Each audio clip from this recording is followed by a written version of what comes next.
오늘 부활절에 우리가 나눌 말씀은 나사로가 죽었어요.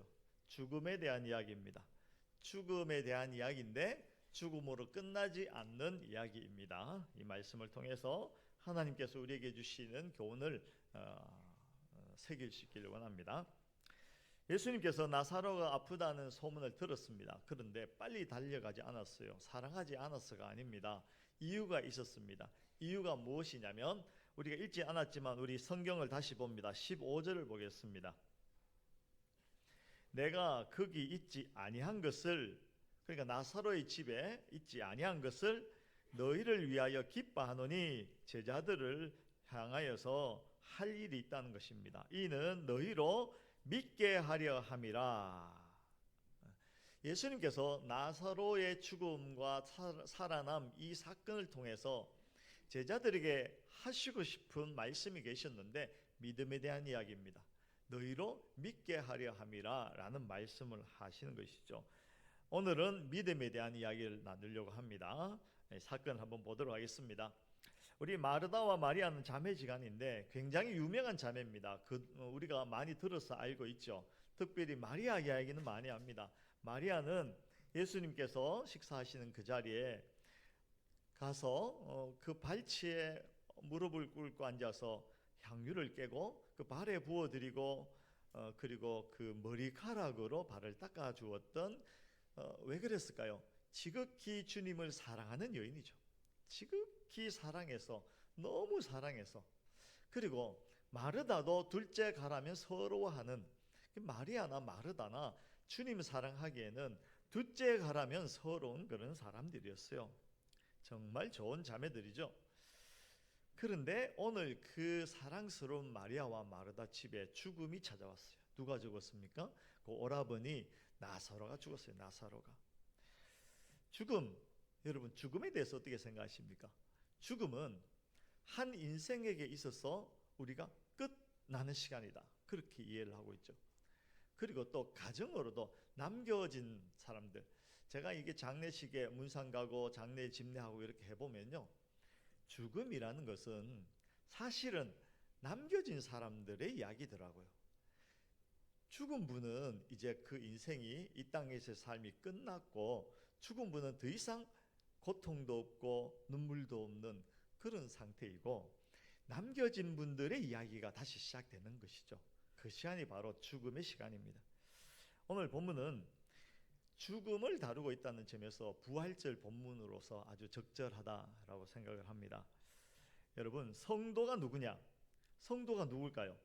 죽음에 대해서 세상과 전혀 다른 이해를 가지고 있는 사람이 성도입니다. 세상은 무엇이라고 합니까? 죽으면 끝이다. 제가 이 말을 참 많이 써요. 장례식 가서도 참 많이 쓰는데, 세상 사람들은 죽으면 끝이다, 그렇게 이야기합니다. 그래서 영화에 보면 그런 이야기가 많이 나오죠. 죽은 자는 말이 없다. 그래서 자기가 뭐 좀 불리하고 뭐 그러면 그만 죽여요. 왜? 죽고 나서는 아무 그게 없어요. 그래서 세상 사람들은 죽으면 끝이다 라고 생각하지만 성도들은 그렇지 않잖아요. 성도들은 죽음에 대해서 세상과 전혀 다른 이해를 가지고 있는 사람들이 성도들입니다. 마리아 마르다는 그런데 주님을 지극히 사랑하긴 했지만 이 죽음에 대해서 제대로 잘 이해를 하지 못했어요. 죽으면 어떻게 되는지, 그리고 사실 그 당시에도 어렴풋이 부활에 대한 이야기는 다 알고 있었지만 그 부활에 대해서도 정확하게는 몰랐던 사람들이 그 당시에 마르다와 마리아, 그리고 뿐 아니라 유대인들도 그랬던 것이죠. 여러분, 우리는 어떻습니까? 죽음 그리고 부활, 그것에 대해서 얼마나 아시고 얼마나 내가 잘 느끼고 계시는가, 오늘 그것을 한번 점검해 보려고 하는 것입니다. 예수님께서 베다니로 가십니다. 나사로가 죽은 마리아와 마르다 집이 베다니에 있었거든요. 베다니로 갑니다. 사람들이 많이 모여서 위로하고 문상을 많이 왔어요. 위로하고 그곳에 가시는데, 이 마르다가 주님을 기다렸나 봐요. 예수님 오신다는 소문을 듣고 이렇게 문 밖에 가서 기다리다가 예수님께서 저쯤 오니까 달려가서는 예수님 발 앞에 덜썩 엎드려서 이렇게 이야기합니다. 예수님께서 여기 계셨더라면 내 오라버니 나사로는 죽지 않았을 것인데. 제가 이렇게 이야기하지만 아마 슬픈 마음으로 우리 동양에 우리 한국식으로 하면 거의 아이고 했겠죠. 아이고 우리 예수님께서 여기 계셨더라면 우리 나사로 오빠는 죽지 않았을 것인데 이 일을 어떻게 합니까? 아이고 왜 이제 오셨어요? 뭐 이렇게 이야기하는 것이죠. 그러면서 이 마르다가 덧붙여서 이야기합니다. 그러나 이제라도 하나님께 무엇이든지 구하면 하나님께서 행하실 줄로 압니다. 이렇게 이제 이야기를 하죠. 그 무슨 이야기입니까? 혹 이것일까요? 마르다가 예수님에게 요청을 합니다. 예수님, 우리 오빠가 죽었는데 하나님에게 기도해서 이 오빠를 좀 살려주십시오. 지금 좀 살려주십시오. 이런 간청을 한 것일까요? 그건 아닙니다. 왜냐하면 그 뒤에 나온 이야기가 그게 아니라는 것을 일러줍니다. 그 이야기를 하니까, 마르다가 그 이야기를 하니까 예수님께서 뭐라고 하십니까? 내 오라비가 다시 살아나리라. 내 오라비가 다시 살아나리라 이렇게 말씀하십니다. 그런데 만약에 마르다가 내 오라비를 좀 살려주십시오, 그렇게 기도해 주십시오 라는 그런 소원을 이야기했더라면 예수님께서 이런 말씀을 하시면 어떻게 해야 돼요? 아이고 맞습니다, 감사합니다 이래야 되잖아요. 근데 그 다음에 어떻게 하냐면 마르다가 이렇게 이야기합니다.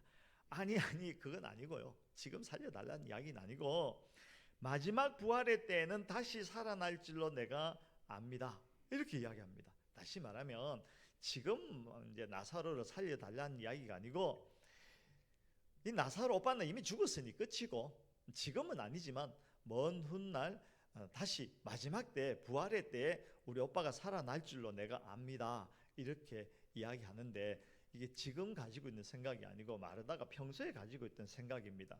뭐냐면 그 당시에 유대인들은요, 죽음과 부활에 대해서 그렇게 생각했거든요. 다니엘서 12장에 보면 구약 예언서입니다. 다니엘서 12장 2절에 보면 땅의 티끌 가운데에서 자는 자 중에서 많은 사람이 깨어나 영생을 받는 자도 있겠고 수치를 당하여서 영원히 부끄러움을 당할 자도 있을 것이며, 땅의 티끌 가운데서 자는 자, 죽어서 묻힌 사람을 이야기하는 것입니다. 땅으로 돌아가서 다 이렇게 분해된 사람을 이야기하는 것입니다. 중에서 많은 사람이 깨어나 영생을 받기도 하고 수치를 당하기도 하고 영원히 부끄러움을 당하기도 할 것입니다. 언제? 그때 나중에 종말의 때 하나님께서 이 이야기하는 것이거든요. 이게 다니엘서 이야기인데 당대 유대인들은 다 그렇게 알고 있었어요. 물론 부활을 안 믿는 유대인도 있었지만 믿는 사람들은 그때 그럴 줄로 압니다 라고 알고 있었던 것이죠. 근데 이게 뭐냐면 문제가 있어요. 부활에 대해서 이야기는 하고는 있지만 선명하게 알지를 못했어요. 언제, 어떻게, 누가. 그리고 좀 더 좁혀보면 우리 오라버니가 또는 내가 이렇게 되는 겁니다. 부활에 대해서 성경에서 이야기는 하고 있지만 마치 거울을 보는 것처럼 희미하다. 고린도전서에 보면 거울을 보는 것처럼 희미하다. 이게 무슨 말이냐면 요즘 거울은 얼마나 좋습니까? 선명하죠. 그런 옛날 거울은 이게 청동거울. 이걸 막 판판하게 아무리 문질러도 그거 보면요 희한하게 보여요. 희한하게. 그것처럼 희미하다는 겁니다. 무슨 이야기냐면 부활에 대해서 알고는 있지만 선명하지 않았어요. 어떻게 되는 것이며 언제 되는 것이며 누가 과연 부활할 것인가, 부활하여서 누가 과연 어떻게 생명 안으로 들어갈 것인가는 잘 몰랐다는 것입니다. 마치 이것과 같습니다. 아브라함이 언약을 받았잖아요. 아브라함이 하나님으로부터 언약을 받습니다. 무슨 언약을 받았습니까? 너는 본토 친척 아비 집을 떠나가라. 내가 너에게 땅을 주겠다. 그리고 네 자손을 많게 하겠다라는 약속을 주긴 주셨는데 아브라함이요 언제 어떻게 이걸 몰랐어요. 그냥 막연하게 알고는 있었어요. 그러나 언제 될 것인지 어떻게 될 것인지, 그래서 그게 희미하다 보니까 아브라함이 그 하나님께서 주신 언약을 무너뜨릴 수밖에 없는 그런 위기를 자초하기도 합니다. 무슨 이야기입니까? 하나님께서는 아브라함과 사례를 통해서 아들을 낳게 하시겠다 하셨는데 지난주에도 봤지만 지난주에 봤나요? 그 아브라함이 아들을 얻는데 몸종 하갈에게서 아들을 얻고, 하나님의 언약과는 전혀 다른 것이죠. 그것도요 사실은 하나님께서 자손을 주신다고 하셨으니까 이 사람이면 어떻고 이 사람이면 어떻겠냐 싶어서 그냥 한 거거든요. 이제 하갈을 취한 거거든요. 그러니까 언약에 대해서 아는 것 같았지만 몰랐던 것이죠. 희미하게 알았던 것입니다. 우리가 부활에 대해서, 부활 생명에 대해서 아는 것 같지만 그러나 제대로 잘 알고 있는지는 다시 한번 생각해 볼 일이다, 그 이야기입니다. 또 있어요. 뭐 성경에 보면 그런 게 많습니다. 이스라엘 백성이 애굽에서 출애굽 하잖아요. 출애굽해서 광야로 들어가게 됩니다. 광야로 들어갔는데 그 출애굽 할 때 그 이스라엘 백성이 언약을 받습니다. 약속을 받잖아요. 그런데 그것이요, 약속의 땅으로 들어갈 것이다 라는 건 알겠지만 언제, 어떻게, 누가, 뭐 이런 건 잘 몰랐던 것이죠. 그래서 이스라엘 백성은요, 위기가 있을 때마다 원망합니다. 이스라엘 백성은 홍해 앞에서도 원망하고, 뭐 물 없으면 물 없다고 원망하고, 먹을 거 없으면 먹을 거 없다고 원망하고, 그 하나님께서 하신 약속에 대해서 아는 것 같지만 제대로 알지 못해서 희미하니까 그저 이게 내가 아는 건지 모르는 건지, 내가 믿는 건지 안 믿는 건지, 생명이 나에게 있는지 없는지, 부활한다는데 내가 부활할 수 있는지, 부활해서 지옥 가는지 천국 가는지도 모르는 겁니다. 희미하다는 것이죠.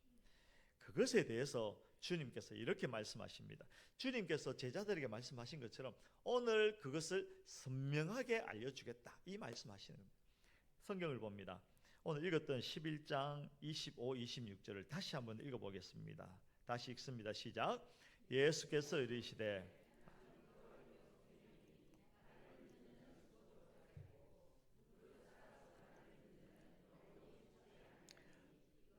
네, 아멘. 여기 보면 부활이 되고 생명이 되는 것이 누구 안에서? 예수 그리스도 안에서. 예수 그리스도 안에서. 부활의 주체, 그 생명의 주관자 누구다? 예수 그리스도. 지금 너희 앞에 나타난 나, 예수 그리스도. 이 예수 그리스도 안에 생명이 있다. 예수 그리스도를 통해서 생명이 주어진다, 이 이야기를 하는 겁니다. 그전에는 예수를 몰랐어요. 부활이 있다는 소식은 들었는데 어떻게 되는지 몰랐다는 것이죠. 그리고 좀 더 나가서 그 내 안에 있는 부활 생명이 누구에게 주어지느냐에 대한 문제가 또 나옵니다. 누구에게 주어진다고 말씀하십니까? 예수 그리스도를 믿는 자, 믿는 자가 부활 생명을 소유하게 될 것이다 라고 말씀하시는 것입니다. 그러니까 오늘 예수님께서 이 사건을 통해서 지금까지 희미했던 그 부활에 대한, 죽음에 대한 내용들을 선명하게 정리해 주시는 것입니다. 부활 생명의 주관자는 누구다? 예수 그리스도. 누구 안에서 이루어진다? 예수 그리스도. 그 예수 안에 있는 생명이 나에게 들어오는 것은 무엇을 통하여서? 믿는 믿음을 통하여서. 믿음을 통하여서 그 생명이 나에게 주어진다라는 것을 이야기하는 것입니다. 말하자면 예수님께서 부활을 이루시고 그 부활을 예수 그리스도를 믿는 사람에게 그 생명이 들어와서 잉태되어지고 자라서 마지막 날 우리가 부활 생명으로 나타나게 된다, 해산하게 된다, 이 말씀하시는 것이죠. 이 말씀을 먼저는 딱 새기시기 바랍니다.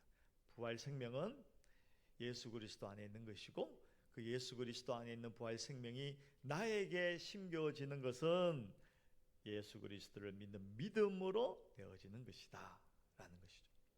그리고 정말 중요한 말씀을 하나 더 드리도록 하겠습니다. 그리고 오늘 설교를 빨리 마칠 겁니다. 26절 끝에 보시면요, 예수님께서 이 말씀을 다 하시고 나서 무엇이라고 말씀하시냐면 이것을 내가 믿느냐, 이것을 내가 믿느냐 그래요. 믿음을 확인하는 것입니다. 쉽게 말하면 내가 알아서 할게, 생명은 내가 만들게, 중요한 것은 너에게 이 부활 생명이 있느냐 없느냐가 중요한 것 아니겠어요?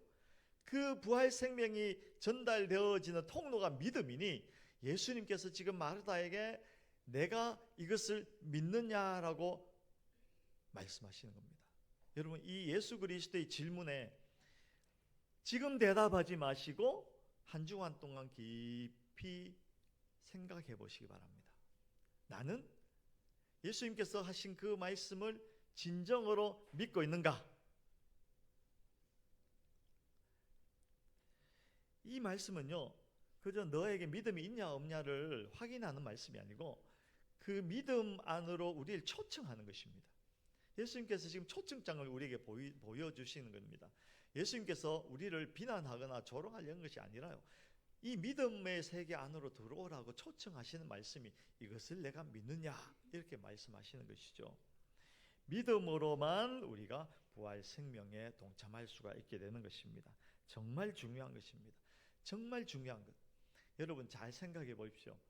진리는요, 내가 믿든지 안 믿든지 진리입니다. 요즘 사람들이 내가 믿으면 그것이 진리다라고 착각하는데, 예수 그리스도께서 죽으시고 부활하셔서 부활 생명이 되셨다는 것은 내가 믿든지 안 믿든지 진리입니다.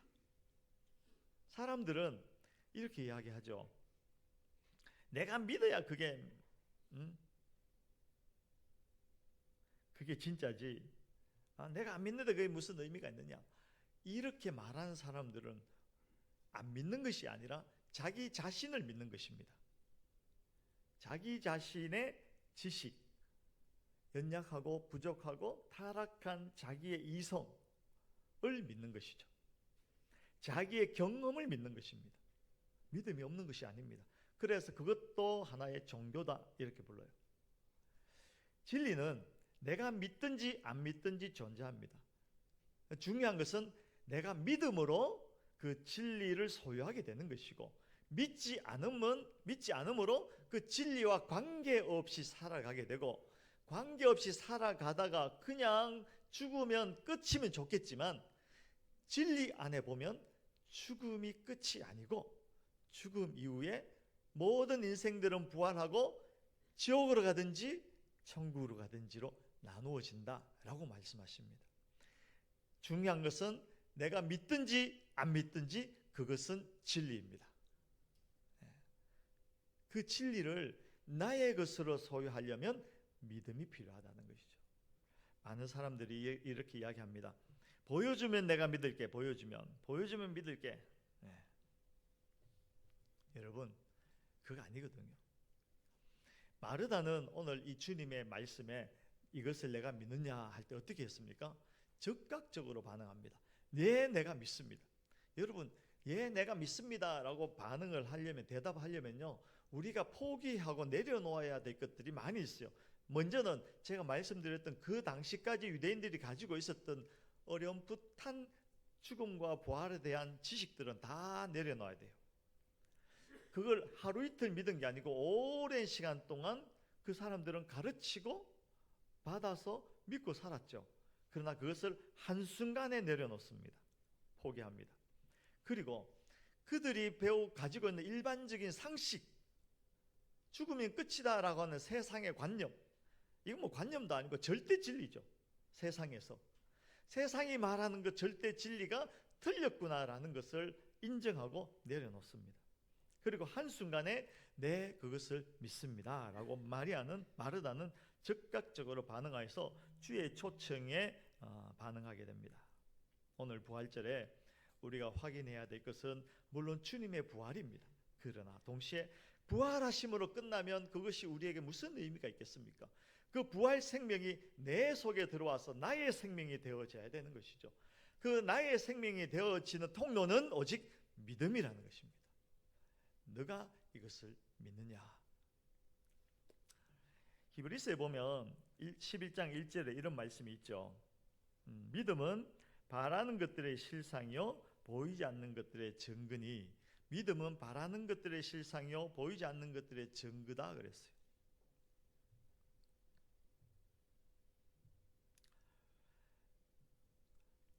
혹자는 이렇게 합니다. 보여주면 믿겠다. 보여주면 믿겠다. 내 앞에 딱 데려와라 그럼 믿을게 그러잖아요. 그럼 제가 이렇게 이야기합니다. 믿음이 없어서 안 보이는 거다. 제 말이 틀렸나요? 보여주면 믿겠다고 하지만, 그러나 우리가 그게 멀리 있어서 안 보이는 것이 아니라 내 속에 믿음이 없어서 안 보이는 것입니다. 중요한 건 믿음입니다. 모든 과학을 동원해도 죽었던 자가 살아나는 것을 만들 수는 없습니다. 살아나게 할 수는 없습니다. 그런 노력들은 포기하시기 바랍니다. 보여주면 믿겠다라는 것은 내가 이해할 수 있는 방식으로 내가 아는 지식 한계 안으로 그 진리를 밀어넣어주면 내가 그것을 믿겠다라는 이야기거든요. 포기하시기 바랍니다. 믿음으로만 볼 수 있는 영적 세계입니다. 믿음이 있으면 보입니다. 목사님, 뭐 들은 것 같긴 한데 그게 자꾸 흐릿합니다.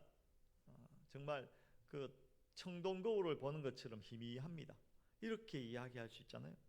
그분에게도 똑같이 이야기할 수 있습니다. 오직 믿음을 굳게 하시기 바랍니다. 그분이 소망을 선명하게 볼 수 있는 방법은 믿음 외에는 이 땅의 어떠한 것으로도 가능하지 않습니다. 그러니 믿음을 굳게 하시기 바랍니다. 의심이 생기십니까?